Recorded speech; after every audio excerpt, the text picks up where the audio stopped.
Elon Musk is the richest person on the planet. Forbes estimates his net worth around $250 billion with a T dollars. He is also one of the most talked about people, especially since his takeover of Twitter, now called X. And Musk can now add another line to his long resume. He is the subject of the top-selling book in the U.S., which bears his name. It is the latest biography by the great Walter Isaacson, the man who has also written the life stories of Benjamin Franklin, Albert Einstein, and Steve Jobs, just to name a few. Earlier this year, President Biden awarded him the National Humanities Medal. I am honored to have Walter with me tonight. Walter, I have 1,000 questions, but I want to start. What surprised you the most when it comes to public perception of Elon Musk? What did you learn that we all have wrong? You know, there's so many Elon Musks I learned. There are times when he's in engineering mode, and I'm stunned by his fingertip feel for things like Inconel or stainless steel and how to make a Raptor engine. And there are times when he's giddy or inspirational, but also there are times when he really goes dark and he gets really cold and brutal. And there are demons dancing in his head from childhood. Now, you know, we all have a few demons from childhood, but he's got it a different order of magnitude. And so what I try to do in the book is show how he turns some of those demons into drives, and sometimes how those demons are really unattractive. You see it when he tweets sometimes, and how that's part of a whole cloth of a complex man. He is someone who is obsessed with his goals, whether it's space travel or electronic vehicles. But you also say in the book how he's worried that the U.S. isn't innovating. You know, we're innovating, but is it he just wants to innovate his way? Oh, no. We used to be far more aggressive in innovation. We used to take more risks. Everybody who came to this country almost took some risks, whether you came on the Mayflower or across the Rio Grande River. And yet he feels that we now have more referees than we have risk takers, more regulators than innovators. And he wants to push it further. Now, that could be bad. So you need some regulations, you need guardrails. But sometimes I think NASA has not been able to get astronauts into orbit, into the space station. Because they don't have the money to. No, SpaceX did it. SpaceX is able to get people to the space station. Likewise, we've not been able to have the shuttle since it was grounded, or go back to the moon. Part of that is because we've not been as innovative as we have been in the past, and part of Musk's success is that he's the only entity, the only company or country that's built a rocket that can send things into orbit and land and be reused again. So it's that type of innovation we need.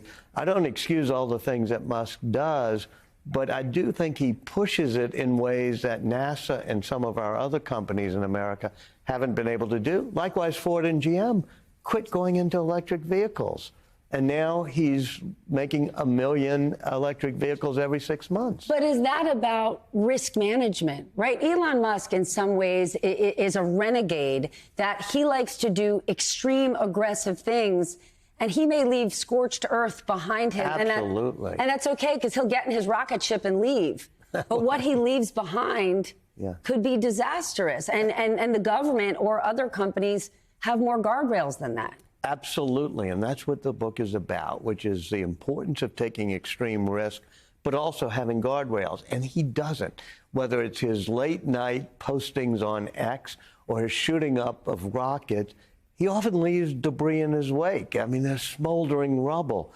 So this is a complex story, a story about a guy who you'll kind of be amazed at the driven nature of his mission-driven thing, getting us to Mars, but also his carelessness, his recklessness.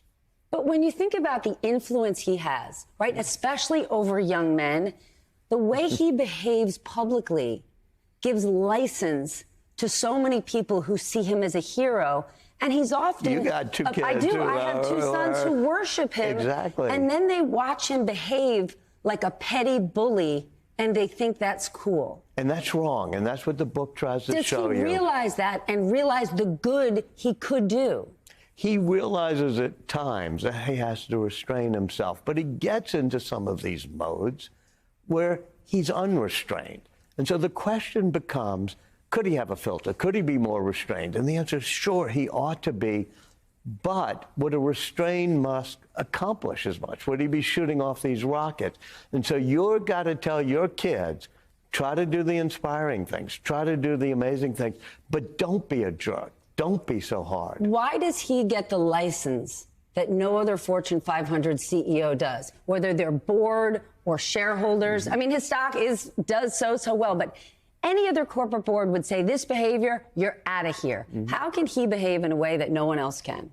Well, first of all, most of his companies, including SpaceX, are private.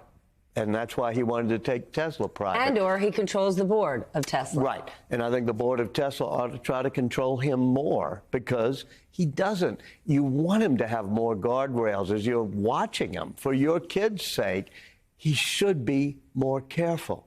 But this is a reckless individual who's also somebody who ended up bringing us into the era of electric vehicles. So in America, sometimes we think binary. Hero, villain. We all have our hot takes. Everybody wants me to have a hot take. And we're complicated But this people. is complicated. We're a complicated society, and this is one of the most interestingly complex persons around. What about the worry that the government has about Elon Musk and Starlink and his potential hands, his involvement in this war in Ukraine? What can you tell us about that? One of the things that even Musk realized after he supplied Starlink to the Ukrainians, no other satellite company, no other communications company, Viasat, the other military contracts, were all knocked out by the Russians. So he has the only one. That's too much power in somebody's hands. First, He doesn't think so. Well, he did. Finally, he talks to General Mark Milley, he talks to the U.S. government, and he transfers, sells some of the Starlink services, creates something called Starshield, but turns the control over it to the U.S. government. And that's the way it should be. But it took him a while to get there. One thing that stood out to me, you know, as brash as he has or how much bravado he puts forward, when he hosted Saturday Night Live, he could not have been more vulnerable. And he looked at the camera and he told America that he has Asperger's. That was a very generous and vulnerable thing to do. Was that a big thing to him? Because it was a big thing to so many people who saw someone like that do that. Absolutely. And we cut people a lot of slack when they have psychological or other mental things. But if somebody has Asperger's, or as we say on the autism disorder spectrum, sometimes we just say they're a jerk, or there's a technical term that begins with A, because they don't understand emotions that well. That should not excuse people who don't try to be nice. But I think Musk was saying, look, this is ingrained in me. You know, his brother Kimball, it's the absolute opposite. He's got the empathy gene, he's so in excess. But Musk is talking about, sometimes psychologically there are people who aren't very good at being emotional receptors. We all wish they would try harder, but I think it was good he talked about that. Now, my last question. You have written about Benjamin Franklin and Leonardo da Vinci, true icons, right? Geniuses. Do you put Elon Musk in line with them in the same category?